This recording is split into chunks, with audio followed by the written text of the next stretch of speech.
Welcome to Sexology, a podcast that untangles the science of sex and pleasure. And now, with this week's episode, your host, clinical psychologist, Dr. Nazanin Moali. Hi, everyone. Welcome to another episode of Sexology Podcast. I'm your host, Dr. Nazanin Moali. As I shared with you guys last week, this is our anniversary month. We are celebrating the third year of launching this podcast. And I want to shower you guys with tons of love and gift and giveaways. So if you are interested to learn how to get some of the gift cards we have, sex toys, sex education books, and many more, make sure you are checking out our Instagram account at Oasis to Care. So I'm very excited about this episode.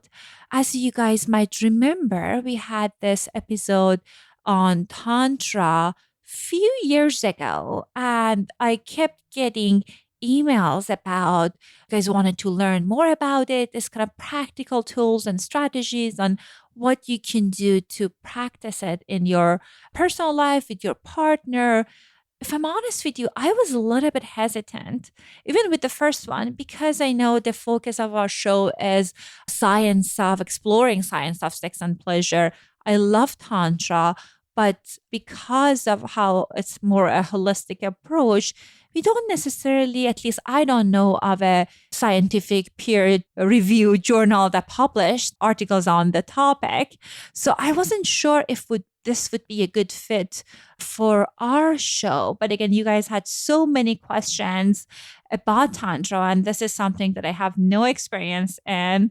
And Barbara Carrellas, which is the goddess of teaching Tantra, was very gracious and she accepted to come on the show. So I thought this is a fantastic opportunity. So me and you both can learn about it from one of the biggest names in the tantric field. And it's funny that I did this interview a few months ago. And since then, I was so inspired that I started practicing orgasmic breathing. And I put it as one of my resolutions on my Instagram. And many of you guys wanted to know what to do to practice it. What does it mean?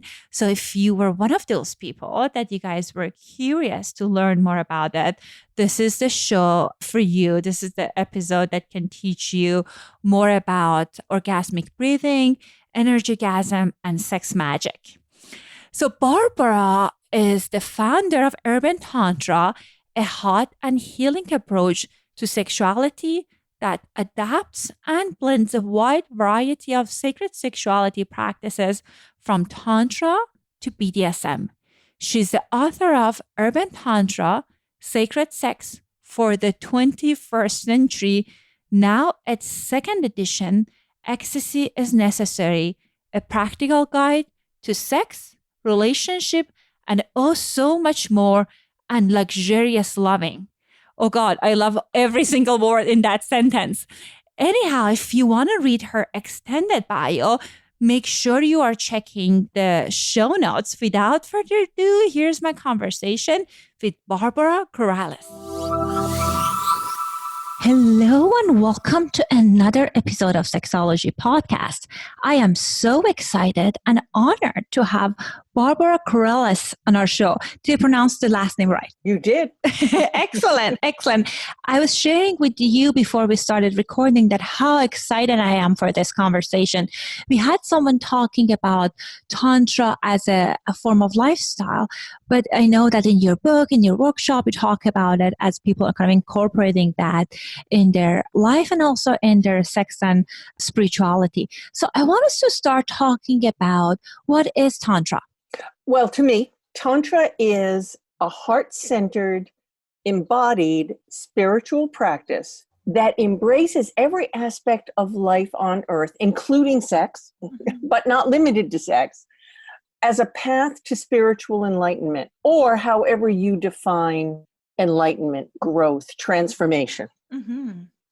I love the idea of kind of like using sexuality as a form of spirituality. I know when I was in graduate school, I had this very wonderful existential psychologist as a mentor, and he was talking about self-actualization and how people can achieve kind of self-actualization through kind of like sexual practices.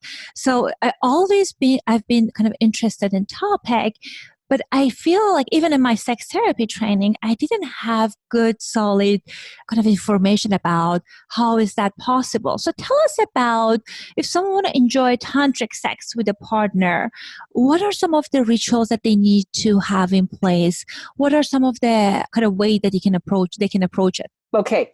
First of all, let me just say that I love your tie-in between spiritual experiences achieved during sex with self-actualization in psychology. I think that's a really, really excellent way of bridging the gap between Tantra and science. So let me just, that was good. Well, it was my mentor's idea. But I think it's really important to restate it, because I think people sometimes think of Tantra and go, too woo-woo for me, too out there, and it's practiced by all those wealthy, middle-class, middle-aged, white, Marin County, California types, and I'm just not one of them. So people think Tantra is not for them. And the reason I created Urban Tantra was for all those other people and the people who like traditional Tantra. But I wanted an inclusive practice that was doable. Mm-hmm. Not something that you read a lot about but never practiced, not something that took too long or felt foreign, but something super accessible. So that being said, because I have kind of a deconstructive kind of mind, I like to break things down into how they work. Mm-hmm. I love that. I'm very practical. When I was 7, I took my bicycle apart just so I could figure out how it worked. And the beauty of taking my bicycle apart at age 7 to figure out how it worked was when I put it back together again, I could now customize it. Mm-hmm. I could put on better handlebars and a different seat and take off the fenders and change the wheel. You get it, Mm-hmm. So my Tantra is not, you do this practice and that's it. My Urban Tantra is, you remember a few basic things that you probably already actually know, and you make them a little more ritualized and a lot more conscious. For example, so let's start with ritual. There's a word that'll turn off half the audience in a nanosecond. So let's get clear about ritual. Ritual can be as simple or as elaborate as your personal style wants to make it. All ritual is any practice that focuses your attention and your energy in such a way as to fulfill an intention. Not necessarily a goal, but an intention. An intention might be to get closer to your partner. Or it could be as specific as to pleasure somebody's penis or clitoris or whatever else in some delicious, unique way. It could be very, very, the more immediate it is, actually, the better. But we want to stay away from goals that are like, I'm going to give you the best orgasm you've ever had. Because when we have a goal, if we don't reach our goal, then our interaction has failed. Mm-hmm. If our intention is to get closer to our partner and show them some love, there's about 1 million ways that might happen. Mm-hmm. And if we're not wedded to a particular goal, we're more likely to fulfill our intention. So, some really simple things that people can start with right now. Breathe. And by that, I mean, breathe consciously and a bit more fully and deeply than you usually do. We all basically breathe it barely enough to stay alive. Mm-hmm. If you breathe consciously, which is keeping your energy and attention on your breath, and a bit more fully and deeply than you usually do, everything changes. In fact, probably later in the this conversation.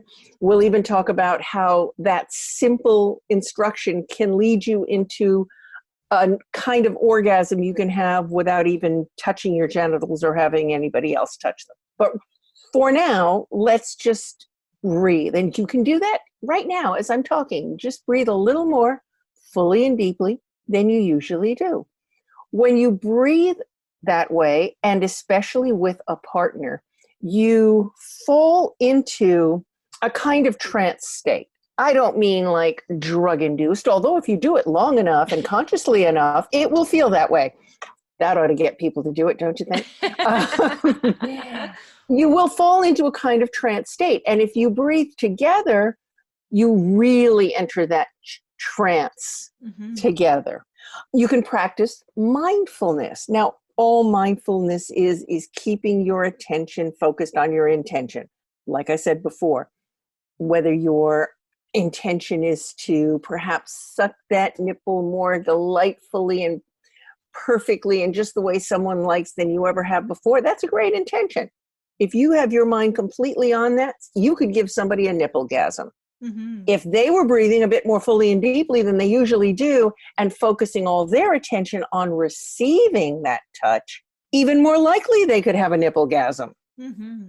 So, mindfulness, breath. Another really, really, really important, and this may be where Tantra gets its reputation for taking a long time. In fact, what we actually do is just slow down. My Tantra teacher used to say, practice 3 strokes for 30, meaning where you would normally do 30 fast strokes, do 3 at the resilient edge of resistance, which is my phrase for resilient edge of resistance means when you, let's say when you touch yourself or somebody else, you're giving a touch that is neither too soft, which can be tickly and icky, or too hard, which is kind of invasive. You want to touch, and you can do this right now on your own arm or leg. You can just put your hand, palm first, not fingers, palm first. You can think of it as like heart of palm. Put it on your arm or your leg, and first go too light. And that's kind of creepy. And then you can go too heavy. And then find that place right in the middle. That's a resilient edge of resistance. It means you provide some energy and the body pushes back just a little to meet it. And it feels like a kind of holding. When you do anything at the resilient edge of resistance, it's yummy. And the resilient edge of resistance constantly changes. Like if you're in a yoga class and you do downward dog and the teacher says, okay, take a breath, go a little deeper. You feel that when you take that breath, something changes. You go a little deeper in the pose, and with another breath, you go deeper still, etc. That's the resilient edge of resistance. It changes moment to moment. If you can stay at that resilient edge of resistance, which is really pretty easy to do, it sounds complex, but it's not really. If you breathe, it's easier to find it. You'll find that both you and your partner, actually, whether you are self-pleasuring or with a partner, will again deepen into that mindfulness, conscious sex trance that people talk about so fondly. And the last here's one. Technically it's an advanced exercise, but it's super, super, super simple. It's just not always easy the first time you try it. Just try eye gazing. Sit across from your partner. Breathe a little more fully and deeply than you usually do, maybe through your mouth because it's a bit more energizing. And just gaze into your partner's eyes. If that's too hard, just gaze into one eye, like the left eye, whatever, pick one. And just breathe and eye gaze. It's remarkably challenging if you've never tried it before, but it is profound. And when you get over the giggles and deepen into it, it's transcendental for some, transformative for almost everyone. You can also do things like kiss eye gazing, and one of you can breathe in and one of you can breathe out. Also deeply hypnotic. This is not lots of fancy positions. The Kama Sutra is actually not a tantric text. It was a gentleman's guide, and it had some tantra-like stuff in it. But sometimes people confuse Tantra and the Kama Sutra and think that they have to twist themselves into pretzel-like positions.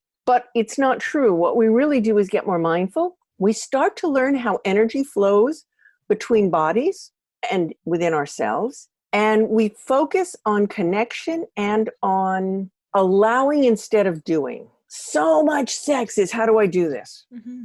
What should I do next? And in Tantra, we practice exercises like the ones I just suggested, which allow us to open up, to allow the energy that's already everywhere to move through us. Mm-hmm. As humans, we think we, need to control everything and do control everything. And that anything that happens in the universe is something that we made happen. Tantra teaches us that the universe happens to us. Mm-hmm. And we are responders. Mm-hmm. Far more than we are actors, which is a profound spiritual realization right there, I suppose, right? Absolutely. Yes. And I think one thing that you mentioned, and I love that it seems like you have this practical guide when it comes to tantric practices, because I always, when you see videos and presentations and you hear about Tantra, I say, oh, I want this. I want more of this. But the ideas sound so abstract that many people, even if when they're interested, they don't know what to do. And I love that you kind of like, you invite people to kind of start with focusing on their breathing and kind of using that as a tool. So I think that's a very good actionable thing that we all who are interested in Tantra can use it. One question that I always had, and might be silly, that I know sometimes with Tantric practices with partners, perhaps it's prolonged. And when it's between female and male, I wonder that does male are always kind of like are able to maintain erection? Because I know sometimes it's just the breathing. So that's something that is always I was curious about. Sure. In my practice of Tantra, erections really aren't that important. Mm-hmm. I mean, they're useful when you want them. Mm-hmm. And they're certainly a wonderful means of connection, mm-hmm. but they're only one expression of connection. Mm-hmm. Absolutely. So I can, and I've seen it among people who identify as men and women, people who identify as other genders, people of different gendered partners, have energygasms together where whether or not physical penetration is happening, mm-hmm. they feel like it is because energetically they are penetrating or mm-hmm. being penetrated. Mm-hmm. And this is a phenomenon that often cisgendered people may or may not notice. Mm-hmm. People experience it, but they don't notice it.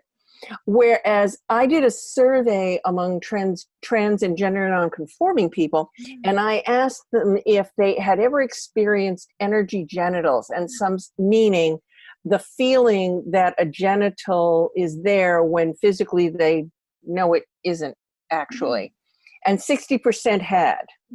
And when I started asking that question of cisgendered people, when their attention was drawn to that, and especially if they practiced Tantra, I don't know the percentage because I did it anecdotally, but a pretty significant proportion said, oh yeah, I felt that. What is that? Mm-hmm. So Tantra, it's not, like I said, it's not that we don't care about erections. They're wonderful things, but there's just so much else involved. Mm-hmm. And there is no obligation for anybody to be wet or hard mm-hmm. for the length of an erotic interaction. Mm-hmm.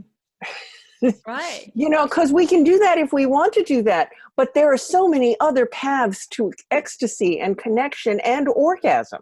Mm-hmm. I love that. And I think that just teaches a very important lesson. I talk about it with clients all the time, that there's so many ways of kind of sexually connect with your partner and intimacy and connection that's not involve penetration.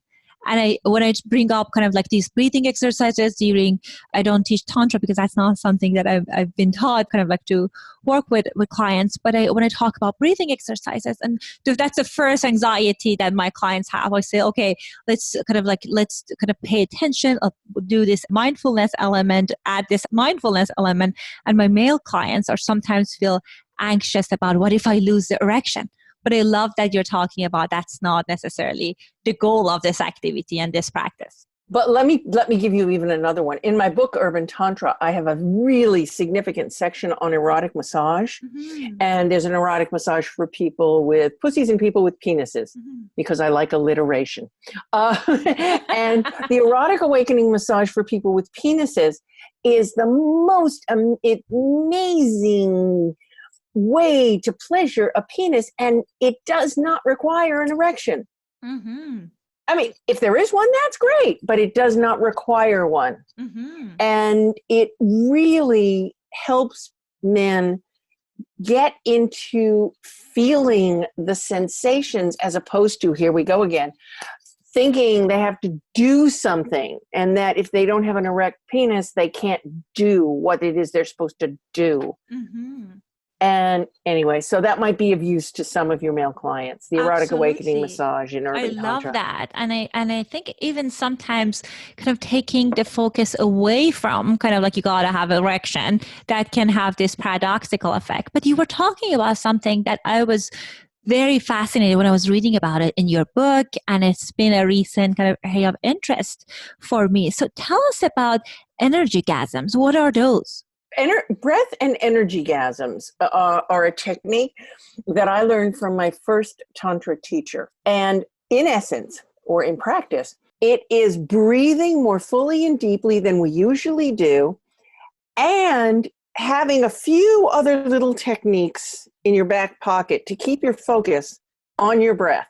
Okay, so what it is you breathe and you take yourself into a state that produces a euphoric feeling, both physically and mentally, that leads you to feel like you're having a full body orgasm. Interestingly enough, the one place most people do not feel the orgasm is in their genitals. It happens everywhere else.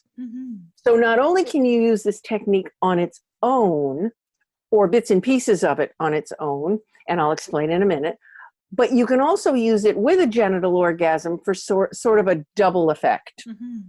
Now, the breath, all you really have to do is I tell people to breathe in and out through their mouth, but gently, not like, but but honestly, as long as you're breathing more fully and deeply than you usually do, you'll be fine. Now, what I love about this technique, beyond what it makes me feel like, is what it taught me about the true essence of how sex works. Deconstructing again. I warned you about this. Love that. And I realized, and I'll explain in a minute, what I realized was that so much of the effect we get from sex is not from having our genitals touched or rubbed or whatever. I learned how much of the kind of sex we really love, those peak experiences, were energetic. By which I mean, if you are, remember I said Tantra was about moving energy or allowing energy? Moving energy is part of allowing energy. Opening up is part of allowing energy. And these energetic sex techniques, which you already know, by the way, when you hear them, you'll go, oh, duh, help you move energy. And they have a secondary effect of, while you're focusing on them, you can't be thinking other thoughts. You are focused on your breathing. You are focused on moving energy. So it keeps the busy mind that takes you to work when you're want to be making love contained and focused. So first one, after breath, imagination.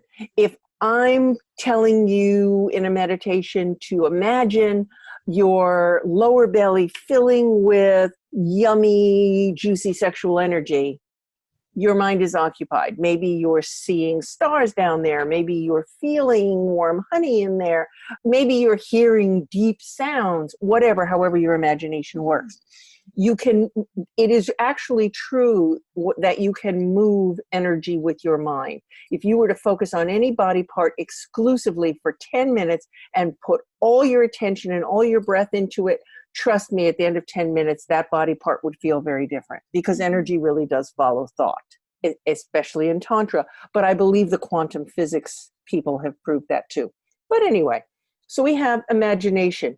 If we say we're moving energy, we imagine moving energy. Sound. There's a reason that the establishment does not want us to be loud during sex. Because it moves an amazing amount of energy. And if we really harnessed all the energy that comes from when we make sounds during sex, we would not need governments anymore. We would all be following our own innate wisdom. Amen to that. And it does not have to be dirty talk if you don't like that, or even sex sounds. I learned the power of chanting in, ashrams when I was studying Tantra. But if you do make sex sounds, and lower ones are for sort of the lower part of the body, higher ones for the higher part, and middle ones for like around the heart, different pitches, will move a huge amount of sexual energy. I have been known to put a pillow over my face so I could make louder sounds. I happen to believe that works. I have been told it doesn't necessarily, but try it at home. See what happens. Then PC squeezes of the pubococcygeus muscles, the muscles you use to stop peeing. Just find that now, people who are listening, and give it a squeeze. That is sometimes called a Kegel, but I'm really tired of white male doctors naming usually female body parts and exercises after themselves. So I call it PC squeezes now because it tells you what to do. Right. Of course, those are always suggested for good sexual health, pelvic health. That's true. But in Tantra, we think of them as erotic energy pumps. Sort of like if you have a skyscraper, the heat will get from the basement to the roof. But if there's a heat pump, it'll get there faster and more intensely. So when you are doing PC squeezes and you're breathing, and maybe you're making some sounds, you don't have to do it all at once, but you could. You're moving a great deal of energy. And then let's say you're also moving your hips. Maybe you're lying on your back with your knees up or in some other position where you can move some. There's a lot of energy movement going on there. These are simple things. And if you think about peak sexual experiences, if you think about what was going on the last time you had a mind-blowing sexual experience, you probably were breathing pretty vigorously, like, and you were probably making some kind of sound like, oh yeah, and you were squeezing your PC muscle or thrusting and or both, and you were probably moving your hips. And it was really going on, and you were focused. You were not thinking about what you were going to have for a snack afterwards. You weren't thinking of what you were going to do tomorrow. You were totally present.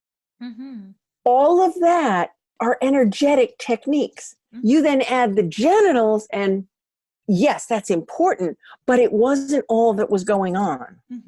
If you had just been using your genitals and were doing none of the other stuff, it would not have been so good. Well, it sounds so exciting, and something that I love how encouraging you are that you're talking about it being kind of like something tangible that people can do. So I got very excited. I interrupted you. Please go ahead. That's okay. So now it all sounds kind of complicated because you're like, how do I do that? So a couple of things. It's easier to read it or listen to it. So if you go to my website, barbaracarrellas.com, and click on Get My Newsletter, you'll get a free gift, which are the printed instructions how to have an energy orgasm. Or you can go to the section of my website that is Read, Watch, Listen. And for $15 US, you can get my meditation, and I will take you through all the steps.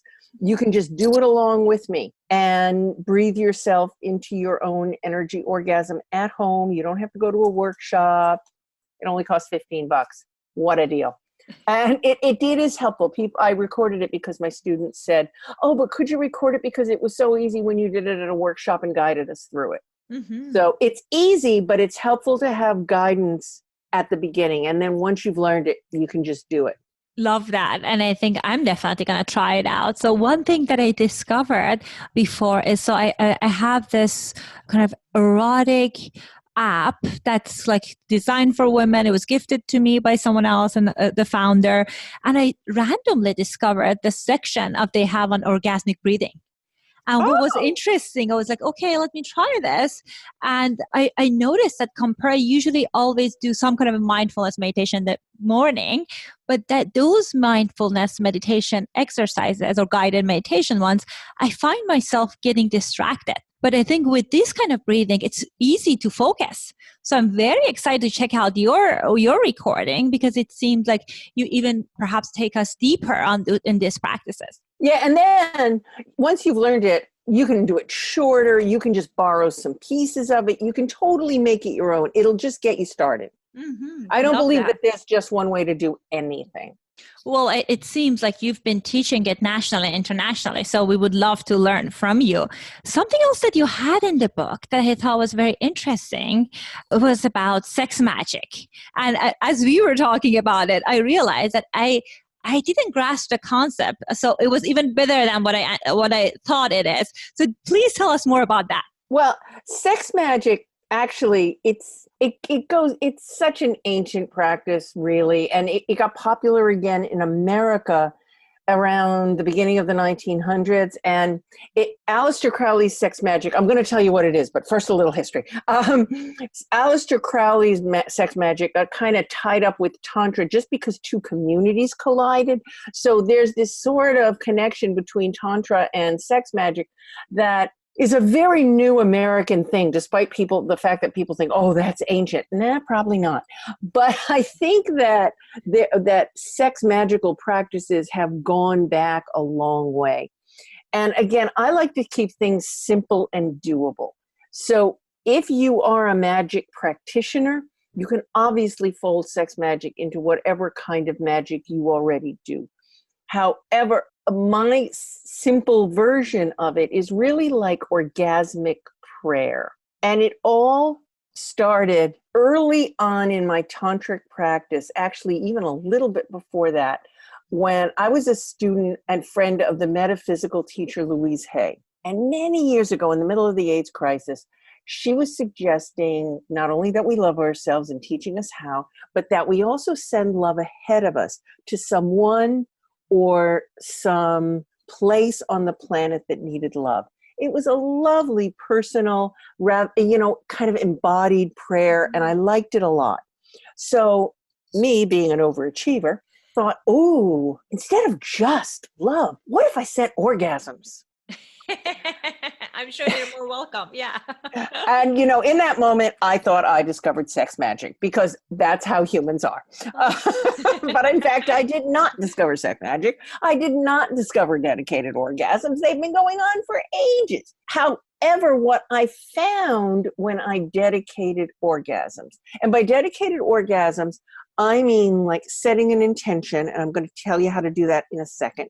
Setting an intention that I wanted to send the orgasm and the love to, and then being very clear about that, and then letting it go, and then raising the sexual energy with a partner, with myself, with a group, whatever. And maybe at the end, at the peak, sometime just after orgasm or in the afterglow, touching upon my intention one more time. It isn't like making love while only thinking about your intention. Mm-hmm. That would get weird. So how do you set your intention? This is really the specific part, the part you need to pay attention to. I'm sure you know how to raise sexual energy, and you can do it in any way you want. Setting the intention matters. You want to have the clearest vision of what you want possible. You do not want to send prayers and orgasms to what you don't want. Now, if you want a specific model Mercedes, you probably know what that car looks like. You probably know what it smells like. You're probably pretty familiar with that car. So holding that image is not so very difficult, because you've been focusing on that. And it's a good thing. If you are sending sexual energy to a friend for healing, to a friend in chemotherapy, it can be much harder to see them well. Or if you're sending it to heal, to stop the war in Syria and to restore Syria to its former glory, it's much harder to see that. Mm-hmm. So before you start flinging orgasms at what you don't want, it's important to spend some time in meditation about what your friend looks like healthy, or what Damascus would look like with people on tree-lined streets sipping coffee in cafes, etc. And when you have those more complex visions of health and peace, what I like to do, because they're hard to hold on to, is to put them in a symbol, like, for instance, a heart, an infinity symbol, a circle, a spiral, some symbol that's easy for the primitive brain to remember. And I just focus on that symbol when I'm going to send my energy, the heart, the infinity sign. And that's my focus, and it contains my vision, because I think it's really, really important to, in all our prayers, however we do them, with or without sexual energy, there's so much going on in the world right now that is just an argument. You know? And it's so easy to focus on what we don't want. What they want is bad. You know, I learned this, my first sex magic project that went on for months, well, more years, I think, was I sent orgasms and prayers to end apartheid. And what's cool about doing it for a cause that's bigger than yourself, not that you can't do it for you, was that I ran into all sorts of real world ways to help. It's sort of like what you think about, you attract. So I attracted all sorts of concrete ways that were right in my face in New York City to work some good, to change things for the better in South Africa.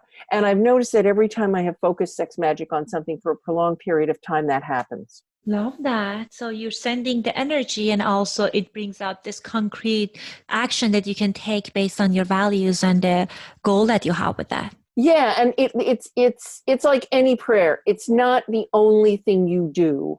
You also have to work on a physical plane, on a worldly level, to make things change.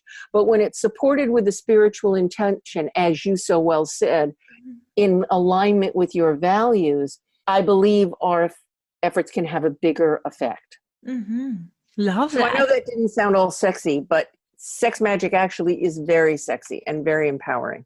Our listeners know that I grew up in kind of a oppressive society. So I have like conflicted relationship with religion, but I love that, like this, like you combine it with sexual energy, and it made it 100 times more attractive to me now, sending the positive energy and kind of working towards something bigger than yourself, but it's not. We don't have to call it prayer. Okay. If that triggers people, I totally get it. I have a complicated history with religion as well, which is probably why I reclaimed it with this technique. Love that. I think these are fantastic, tangible steps that you shared with us and practical things. And I thank you for being so generous with these things. So Barbara, I'm sure many of our listeners, they want to know, how can they get a hold of you? I know you have the first book is Urban Tantra, and then you have the second one coming up. Please tell us more about your work, and where can our listeners find your content?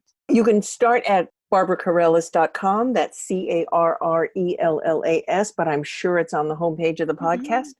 And you can see all of what I'm about there. I teach workshops around the world, really. And I also have a professional training program. The next one will be in the United States in August 2020. And and books. Urban Tantra, Sacred Sex for the 21st Century. Ecstasy is Necessary, and Luxurious Loving.